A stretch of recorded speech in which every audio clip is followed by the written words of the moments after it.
જય ગૌ માતા, જય ગૌ માતા. ખેડૂત મિત્રો, કેમિકલ છોડો, ઓર્ગેનિક અપનાવો અને ગાય વસાવો. મારું નામ શાંતિભાઈ મુરજીભાઈ ઠુમ્મર છે. ગામ દીવરાણા, તાલુકો માંગરોળ અને જિલ્લો જુનાગઢ. હું 2020થી પ્રાકૃતિક કૃષિ કરું છું. કોઈ પણ જાતનું રાસાયણિક ખાતર કે કેમિકલ કે કોઈ પણ જાતની આપણે પેસ્ટિસાઇડ દવાનો ઉપયોગ કરતો નથી. ધરામૃત જે બેગ છે એ મેં વસાવેલી છે 1 વર્ષ થયા અને તેનો ઉપયોગ કરું છું. મારે નાળિયેરીનો બગીચો છે, થોડીક માંડવી, અડદ ને એવું વાવેતર છે.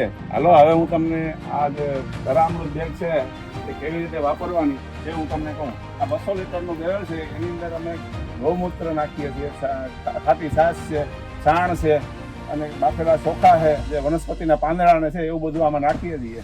આ બેગની અંદર અમે 200 લીટર રોજનું અમે નીકળે એવી રીતનું અમે વાપરીએ છીએ. આ બેગની અંદર આ બધું નાખ્યા પછી આ બેગની અંદર ગેસ ઉત્પન્ન થાય છે.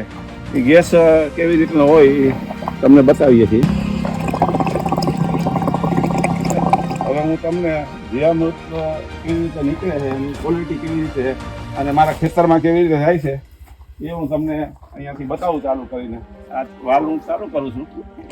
આવી રીતે આ નીકળે છે જીવામૃત.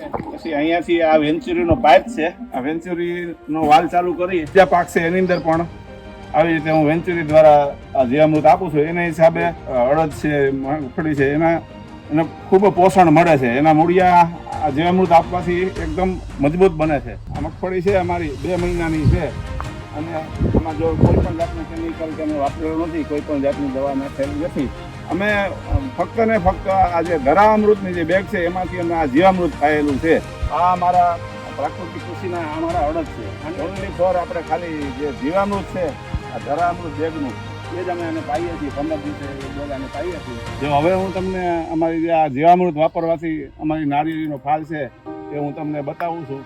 જીવામૃત જ અમે પાઈએ છીએ, એ સિવાય બીજું કોઈ અમે કોઈ ઉપયોગ કોઈ પણ જાતની દવાનું કરતા નથી.